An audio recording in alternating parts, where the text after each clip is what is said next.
this is the Tori River, which runs into the Chikuma River, which then runs into one of the biggest rivers in Japan called Shinano, which then goes into the Japan Sea. And until the end of the war, about 60 years ago, this was a salmon river. But the dams were put on, especially on the Chikuma, and it was concreted. This could have been a concrete sluice. Mm-hmm. There was a massive flood here that washed away the road down below, and bridges and so forth. And they were going to just concrete up the banks. And that's when I called, you've met him too, Dr. Fukutome Shunbun. He was the greatest expert in Japan on river restoration and flood control. So I called him, and the first time in Japanese history that a government construction plan was on a river was changed. And Fukutome-san said, he didn't want any concrete at all. There's some concrete. He said, use the natural boulders, make riffles, make little backwater floods. And although we've released salmon here, they've not come back yet, but there's reasons for this. There are lots of char and bullheads. Mm-hmm. And this is a little bit smaller than the Kyo, but not that much. Yeah. Not that much different. The Kyo, where we've done a lot of restoration work, as you know, in North Vancouver Island, in the summer it gets as low as this, and it still has large numbers of salmon returning every fall. But it's connected to the ocean with no dams. So there are rivers in the interior of British Columbia where they're this size and they have salmon. There are no dams, and there are rivers where there are dams and there's no salmon. Yeah. A problem with access is always the big issue. Can you have dams and salmon? That's a good question. There are places where there are both in British Columbia and in Washington State, and then there are places where dams have excluded salmon. But you have the water quality because you have the juvenile char and the bullheads. Yeah. So it becomes access for the salmon to get back to their natal stream to spawn. And if they can get here in sufficient numbers, then they'll rear and they will potentially return. Yeah. But you need fish ladders for them to get over the dams, and you need access for the juvenile fish to go downstream to the ocean. I've seen fish ladders in Japan that were designed for long-legged hippopotami. There's jumps, but there's no depth of water for the fish to get up over. To jump. Yeah. They don't have legs. Yeah. So, this river, actually, it could become quite warm in the heat of summer, but there are ground swells coming in here. And there's lots of examples in Canada and shade like that. There's lots of examples in Canada of streams where the river does get really low in the summer, and the temperatures do get up into the 20-degree mark, which can be lethal. 24 degrees is typically lethal for salmon. But, as you say, if there's groundwater coming in, groundwater stays around 8 to 10 degrees year-round, and the fish know this, and they go and find these areas, and they hide in those areas when the river temperatures are warm. And that's what the char are doing, because char can't tolerate warm water. No. They're much worse at tolerating warm water than salmon. So again, although this may get warm, if char can live here, salmon could live here. So it's a challenge, perhaps. Is there a way of getting salmon back here? Because the habitat is being recreated, especially in this area. Yeah. The conditions in terms of temperature and water quality and food are obviously there. So it becomes an access issue, and then it's an engineering solution to building things at the dam. When Fukutome-san, Dr. Fukutome worked here, moving boulders and designing it, he didn't plant anything. No. He said, we'll let nature do it. So all these willows that you see, all up here. And all the other plants, they came in. Yeah. They came in.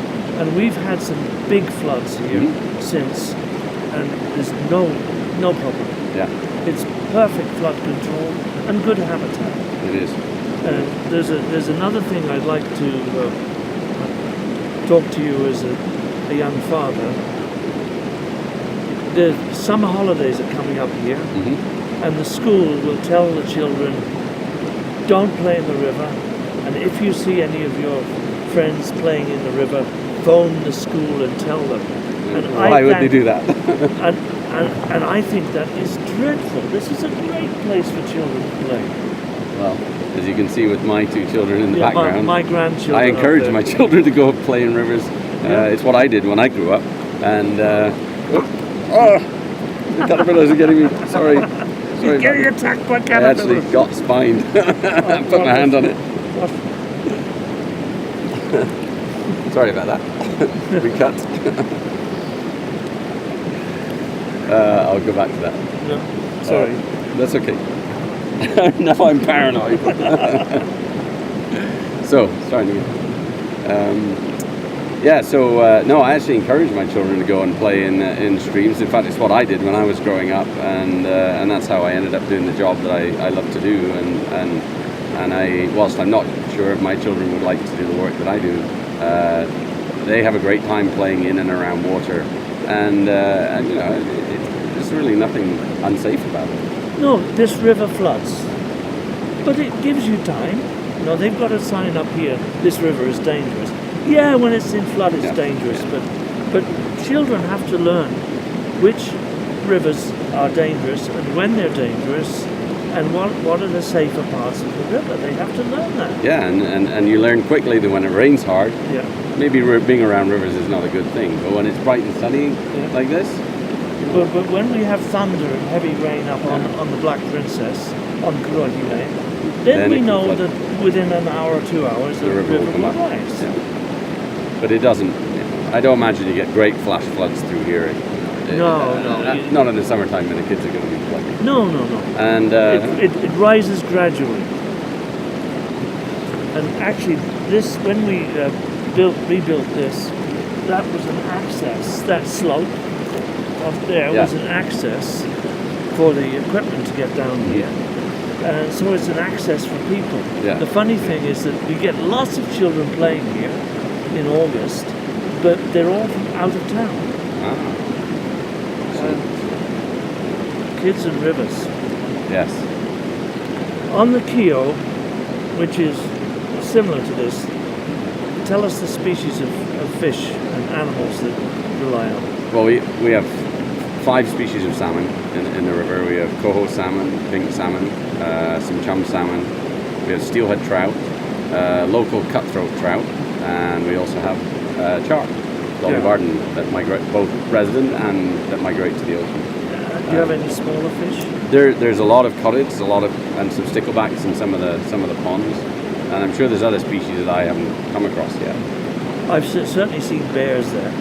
There are bears there, and that's very different from my childhood playing on rivers, where and that's where I got enthusiastic for working around rivers was tickling trout, as we talked about earlier. In my summer holidays, I would spend all my time catching fish, putting them in a bucket, and usually putting them back at the end of the day. But I didn't have to worry about bears. But having said that, bears they're there for fishing too, and they're not really interested in us as people. I know my granddaughters, your daughters, they're not scared of bears. They're just careful of them. No, they grew up around rivers on Vancouver Island, where they're in the fall when there's lots of salmon, and there's hundreds of thousands of salmon returning to some of the rivers like the Kio. The bears are pretty focused on eating, and as long as you leave them alone and leave their cubs alone, then they're not really a threat.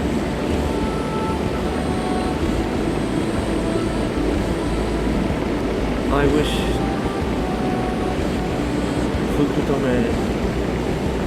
Dr. Fukutome was still around. Yeah, that's he really wanted to come to see your work in Canada. Well, maybe this is a good project area for us to start some collaborative work. And we talked about maybe trying to encourage Japan to get involved in World River State. Yes. And this is right by where you live, and part of the network of streams that come from your forest would be perhaps a pretty good place to have the first gathering for World River State. And use the whole system, the little rivers from my place and this one, and then the bigger Chikuma. And educate the local children that rivers are not bad places to be. Actually, right behind the camera is my dojo, where I still dodder around doing karate, and upstairs is my study where I write novels. My house is 80 yards beyond here, so I have the sound of this river while I'm working, and I open the window and enjoy the song of the river, and it really it calms me down, especially when I come back from Tokyo. I love to be there. When I'm working on some of my reports for the work that we do on the Kyo River, I'm usually sitting in my office window of my house in Port Hardy, and whilst it doesn't unfortunately look over the Kyo River, it looks over one of the neighbouring rivers, and I always know when the salmon are starting to return because the seals show up in the bay, and then I know it's time to get out on the river and start doing some work. My daughter Miwako was very happy, and it was just a chance. She was coordinating a movie with Hokkaido Broadcasting. She was, on salmon and bears. Yeah. And we went to the Kyo, and there were you. Very grumpy that we were there. I noticed that. Generally, I think it's difficult being disturbed when sort of being disturbed when you're in the middle of work that you're involved in. Yeah. But having said that, the exposure that documentaries like the one you're involved in provide on the work that we're doing and the importance of it are something that, looking back, are well worth doing. So, happy rivers make happy people. They do make happy people. Yes. Happy rivers, happy people.